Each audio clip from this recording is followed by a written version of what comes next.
Yves Calvi, vous recevez ce matin le professeur Gilbert Lagru, qui est un pionnier de la lutte contre le tabac, est un exemple du bien vieillir, et on le voit, et vous pouvez le voir sur rtl.fr si vous nous regardez en vidéo. Bonjour Gilbert Lagru. Bonjour monsieur. Merci beaucoup d'être en direct avec nous ce matin sur RTL.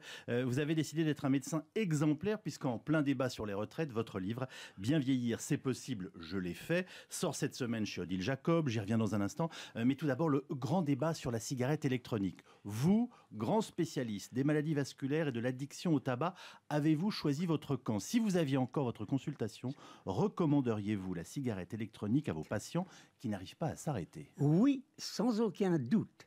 Parce que pour le tabacologue que je suis depuis de très nombreuses années, je dois dire que la cigarette électronique est la meilleure, la plus belle surprise que j'ai eue au cours de toutes ces études que j'ai publiées.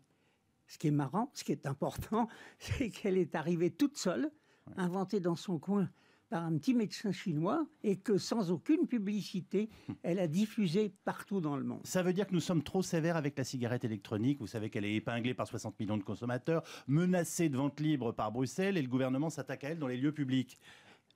Il faut être très réservé sur le travail de 60 millions de consommateurs qui ne donnent pas les doses. Par contre, moi je peux vous dire que si on regarde plus même les références américaines et anglo-saxonnes, des tas de gens ont fait les analyses de tous les liquides qui correspondent dans l'ensemble à ce qui est annoncé.